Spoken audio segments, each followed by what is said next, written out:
Refinement of Antichrist by Natalia Foley. Chapter 10. All rights reserved.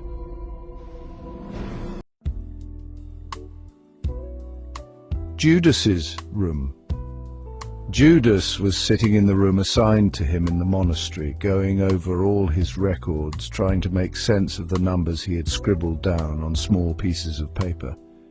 He was the only person in this group who was not related to Jesus by blood, but that only placed an even greater responsibility on him, and so Judas tried to be as honest as possible, even more so than others.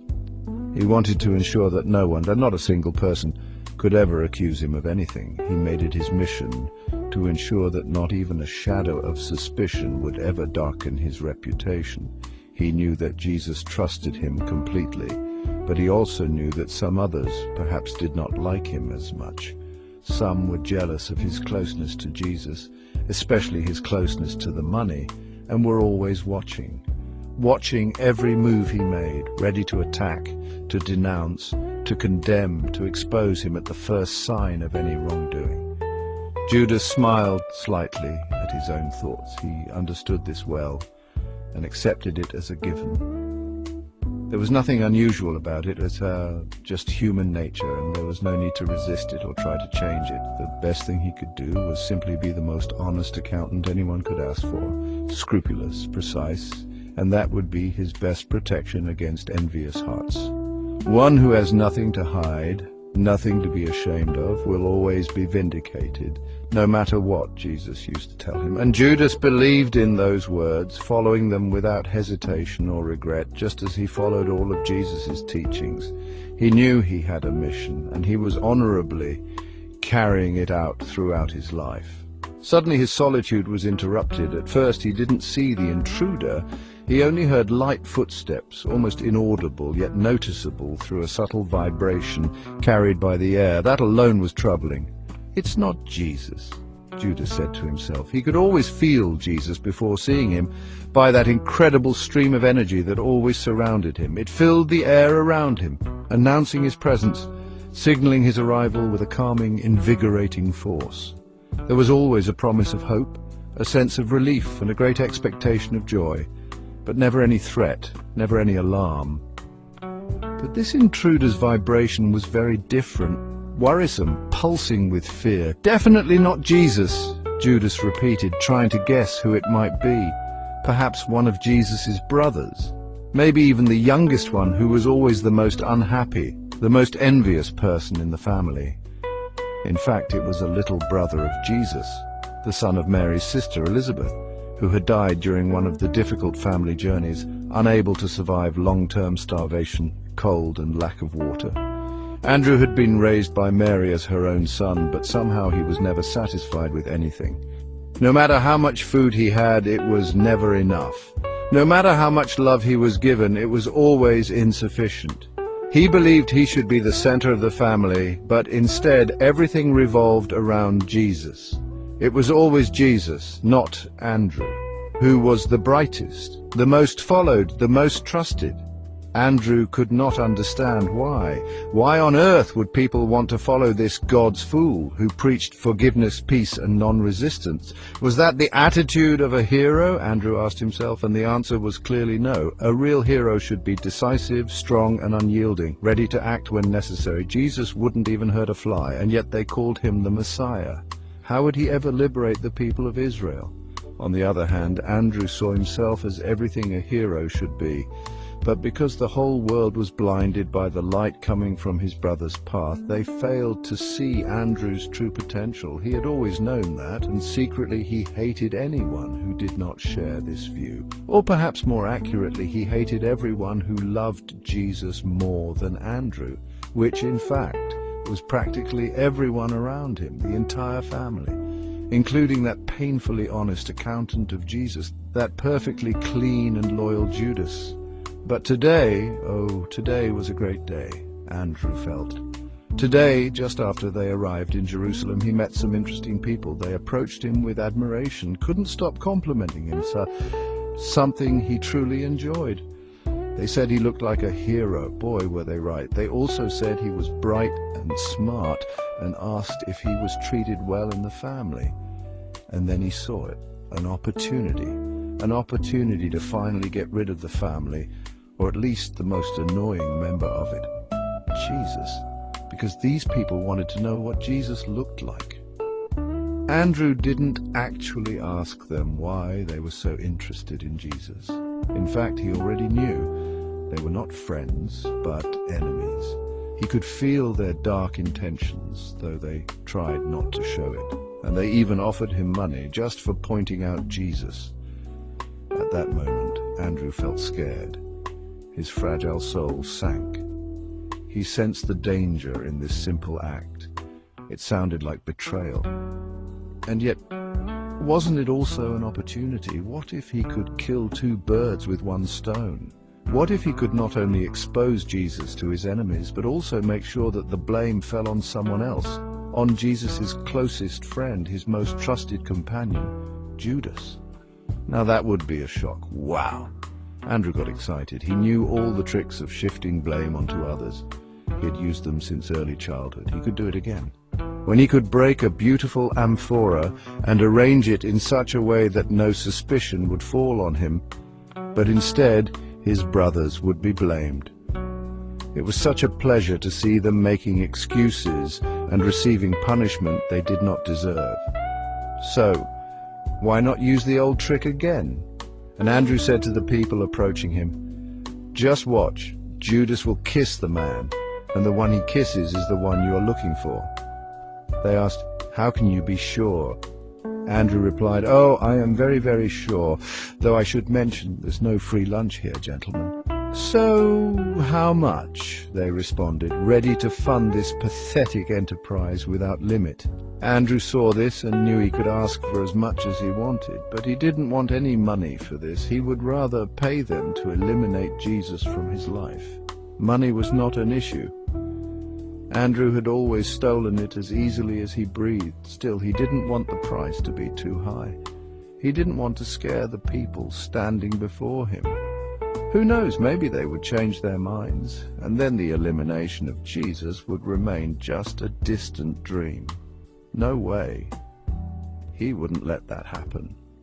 Also, he wanted the price to seem symbolic, almost poetic, something shameful yet pitiful, like 30 silver coins, for example, the amount the government paid for helping track escaped convicts. Yes, that sounded good.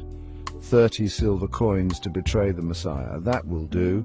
So Andrew set the price, and it was accepted. Now it was his turn to prepare the performance. He approached Judas, who was, as always, sitting with his numbers, trying to make sure that not a single coin would leave Jesus' treasury unnoticed. "Nice to see you, Andrew," Judas greeted him. "What can I do for you?" "Nothing," Andrew replied. "You can do nothing for me. You never wanted to do anything for me." Judas smiled. Well, that was typical Andrew, with his usual pathetic speech, blaming others while ignoring his own flaws. "Well, I should forgive him," Judas reminded himself. "He's just a kid, and perhaps he will grow out of this childish jealousy."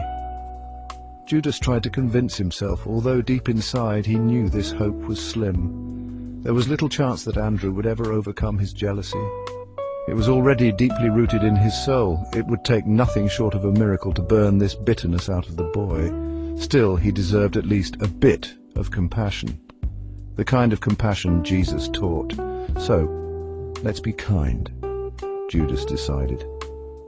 "Andrew, you're being childish. There's nothing in this life I wouldn't do for you," Judas said, and there wasn't even a hint of exaggeration in his words. Andrew responded, "Well, I know that, but even if that's true, it's not because of me. It's because of Jesus. You'll do anything for me because of your respect and love for him." Although it was true, somehow it sounded like an accusation. "Andrew," Judas said, touched by the boy's words. He felt there was real pain behind them. For a moment he even wondered, what if he was wrong? What if Andrew was sincere in his feelings?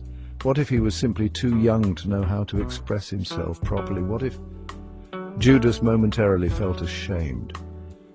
He felt as though he had done Andrew an injustice by suspecting him of low-level scheming. Full of regret, he felt he now owed the boy some kind of apology, an act of atonement. "Andrew," he said gently, "what would you like me to do for you?" "Not for Jesus." Suddenly Andrew started blushing like a girl about to lose her innocence. He turned away, hiding his eyes from Judas. For a moment Judas could have sworn he heard a muffled sob. "Andrew!" Judas approached the boy and touched his shoulder. Andrew turned his face toward Judas, and it was indeed covered with tears. "Andrew!" Judas was speechless. He was trying to figure out what was happening and how he could help this clearly confused and hurting young man. "You know," Andrew began, his voice weak, the voice of someone trying hard not to cry. "You know, everyone thinks I'm not sincere with Jesus, that I'm jealous of him, that I don't care, but it's not true. I love him. I don't know why everybody—" "It's okay," Judas interrupted softly. "People can be mistaken. You shouldn't take it personally. People are naturally suspicious of others, so just keep doing what you believe is right, and eventually they will trust you more and more." "It's easy to say," Andrew sobbed. "I can't even approach Jesus, my dear brother, the way you do. He is so kind to others and so distrustful of me." "But," Judas hesitated, "what would you like to say to Jesus? Maybe I can help you talk to him." Andrew suddenly looked at Judas with such helpless discouragement that Judas completely fell under its spell. "No," Andrew said, hopelessly waving his hand. "You wouldn't do this. Not for me, anyway." "What?" Judas pressed gently. "What is it that you want me to do?" "Well," Andrew paused, then continued, "if you could kiss him tonight after supper and tell him it's a kiss of love from your little brother." "What?" Judas couldn't believe his ears. "Are you serious?" "See?" Andrew nearly shouted. "See, even you! I told you, people just don't love me. They can't imagine that I have a soul too." No, Judas objected. "It's not that. It's just, I didn't expect that. That I can feel too, right?" Andrew continued, clearly hurt. "Okay," Judas finally said. "I'll do it." "Seriously?" "Oh, yes, seriously," Judas assured him. "I'll do it with pleasure." "I knew that," Andrew responded with satisfaction. His eyes were instantly dry, and this sudden transformation struck Judas as a bit suspicious. But then he decided that no matter what was going on in Andrew's mind, the boy was still good at heart, and perhaps truly wanted to rebuild his relationship with Jesus. So why not help him? If we don't help each other, then why are we even here? Judas asked himself. He almost wanted to say it out loud, hoping it might help Andrew understand the importance of what had just happened between them, but Andrew was already gone. "Youngsters," Judas shook his head, "unpredictable like the weather, fast like lightning, and spontaneous like a spoiled girl." He was about to return to his papers when a new guest entered his room. This time it was Jesus. Judas exhaled with relief. It was always a joy to be near him, and like resting in the desert beside a cool oasis or breathing fresh air on a hot day. Judas smiled and rushed to greet his friend and teacher, but something in Jesus' expression made him pause. Was it concern? Jesus was rarely concerned. Obstacles were nothing before him. He had an incredible way of dealing with any problem or difficulty, often resolving it instantly with just a touch of his beautiful mind. No, it wasn't concern, Judas decided. It was a decision, something important. There was something of great significance that Jesus wanted to tell him. Judas now knew it for sure, so he stopped and respectfully asked, "Teacher, what do you want to tell me?" "Judas," Jesus smiled, "I knew you would sense it. You're right. Today is an important day. Not only do I want to tell you something, I want to show you something. Are you ready?" "Am I ready?" Judas repeated, surprised. "Yes," Jesus said, then took Judas's hand and led him to the balcony. "Let me show you something." They stood on the large terrace, bathed in early evening twilight, and Jerusalem lay before them, nearly perfect in its beauty. Judas suddenly saw the city in a new way. He felt as if he were looking at it from far above, almost flying over it, enjoying the freedom of the air, watching how tiny windows lit up with candles, seeing life flowing through every house. He observed it all as though he were the one who created it, now quietly enjoying the fruits of his own work. "You see it in my eyes now," Jesus said. "I want you to see it as I see it." At first, Judas couldn't understand what was strange about this sentence. Then, in an instant, he got it. The voice was everywhere. The sound was in the air.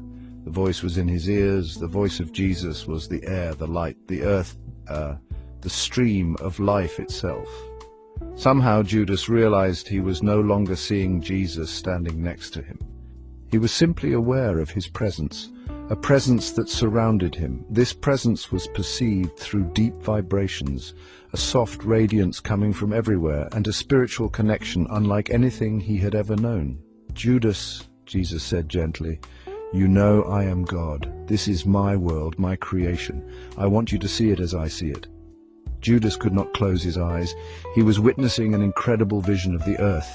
He saw deserts and jungles, oceans and ice fields. He saw people crying and kissing, people in happiness and in sorrow, people hungry and dying, and others rich and well-fed, sleeping comfortably. He saw amazing creatures, animals both familiar and unknown. "God, it's beautiful," he whispered, unable to find better words for what he was seeing. "Oh, yes," Jesus said, "it is." He gently touched Judas's shoulder, and they both found themselves back on the terrace of the old hospitable monastery where they were staying temporarily. "What was that?" Judas asked, still unsure of the experience he had just lived through. "Don't doubt what you saw," Jesus smiled. "You saw it as only I can see it. But I wanted you to feel it as only humans can feel it. God sent me here in blood and flesh, so I could experience what people go through, to suffer your pain, to know your sickness, to understand your love. Do you understand this, Judas? There is only one God, and he loves you so much that he sent his own Son, his blood and flesh, to live your life, to learn your pain, to understand your happiness." "I don't get it," Judas said. "God knows everything." "Yes," Jesus replied, "but how can someone who is not made of flesh and blood ever truly understand the pain you feel? How can one without flesh understand your senses, the itching of a wound, the pulsation of blood, the taste of lips, the slightest touch of fingers, unless he experiences it himself?" Judas nodded, overwhelmed by the depth of love God must have for them, sending his own Son to live their life. "So here I am, Judas," Jesus said, gently touching Judas's shoulder again. "Here I am, but this is my last night with my friends, with my family." He pointed toward the door behind which his mother was preparing everything for the Last Supper. "Last night?" Judas was alarmed. "Just listen," Jesus said. "I have so much to tell you. Judas, everyone has his own mission in this life. So do you. There is a message that you must carry to your descendants. Let me show you something." Jesus waved his hand, and suddenly Judas was watching a strange vision. There were people he had never seen before, dressed in unusual clothes. In the center stood a woman. Her face was kind and vaguely familiar, though Judas couldn't quite place her. The woman was holding a boy, perhaps her son, and she was crying. "She is your great-great-granddaughter," Jesus whispered. "My great-great-granddaughter?" Judas was surprised. "But I don't even have a wife yet. I have no children." "Oh, you will," Jesus promised. "Just listen. She will live more than 2,000 years from now, and she will have to save the world. There will be many moments before and after when this wonderful world will be on the edge of self-destruction, but every time good will prevail. However, at that specific moment it will depend on her, whether the world will survive." "Why?" Judas paused, trying to find the right words. "Why won't it be up to you?" "Because I love you, Judas," Jesus smiled. "I thought you'd figured that out already. Think about it. Do I know the future? Yes. Does that mean it cannot be changed? No. The whole purpose of this world is to give you free will. You, people, must have a choice. Otherwise, life would be meaningless, and it is not. Every single person has his or her own purpose, and the biggest challenge in your lives is to discover what that purpose is. You all come to this earth for a reason. You may fulfill your goal or not. But that choice is not up to me. Do I suffer with you? Yes. Can I heal every suffering person, feed every hungry child, answer every prayer? Of course, but I should not. If I did, people would never truly be happy. No one can be happy with something they take for granted. Only earned success brings real joy. Only earned love, only earned money, only earned respect can bring you the happiness you deserve. Only a parent should care for his or her own child. Think about it. What if you were a parent who loved your baby so much that you held them in your arms their entire life? They would never learn how to walk, and while learning they would fall, they might get bruises, but that's part of growing. Would you really want to prevent them from ever getting hurt? Would that truly be for their benefit? I get it, Judas said. The greatest gift of life is our free will, right, teacher? Yes, you understand, Jesus replied. So there will come a moment when the fate of this earth will hang in the balance, and it will depend on the will of your descendants, our descendants, and you need to send them a message because they will need guidance. Trust me on that. Send them a message, Judas. What message? You already know, Jesus responded. Just think about it, but that's not all, Judas. There is one more thing. I'm listening. You will be slandered. Your name will become a symbol of betrayal. It will be used to persecute Jews for centuries, and I cannot promise you that you will ever be fully vindicated in this world. But your descendants will have a chance, a great chance, to save this world from the greatest threat ever. Because there will come a beast, and when I say beast, I mean it. There will be a will of evil unlike any before or after, and it will attempt to destroy everything precious to you and to me. And you, Judas, Jesus leaned closer, speaking softly into his ear, you must send them a message that will guide them through this trial. This is your purpose. This is why you came to this earth, and this is my gift to you, revealing this mission to you. Judas was so overwhelmed he could not move. He simply fell to his knees and kissed the hem of Jesus' tunic. "Oh Lord," he whispered, "I thank you for your grace." "Get up, my friend," Jesus said gently. "Enough of that. You are my faithful disciple. You alone understand me, and that is why I entrust you with this burden. Remember, we always trust the hardest tasks to the strongest among us. But what will happen to you?" Well, Jesus moved his eyes away from Judas. There was so much sadness and pain in his gaze that no human could bear. "I will take on all the pain of this world," he said softly, "so I can offer my hand to every suffering soul. They will know. I feel for them. I understand their anguish. There will not be a single moment, as long as this universe exists, when someone in trouble calls out and I'm not there, for each and every one. They will trust me because they will know I have suffered even greater pain. Not only will they trust me, but they will draw strength from me. There will be moments when they have no one else in the entire world but me, and I will be there for them. I will never humiliate them by replacing their will with my own. I will never take away their freedom. My mission is to assure that they believe in the triumph of goodwill. And then miracles will happen all over the world, not because I do them, but because of their faith in their Lord and the Son and the Holy Spirit.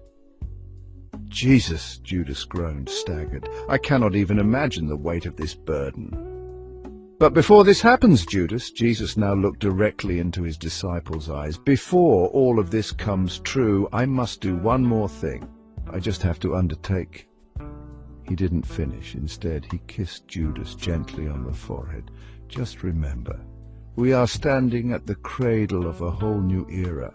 The era of a new faith that will save this world. Remember, this is just the beginning." And with that, Jesus left the room, leaving Judas in deep turmoil. "This is just the beginning." Judas repeated quietly, tasting each word. "This is just the beginning."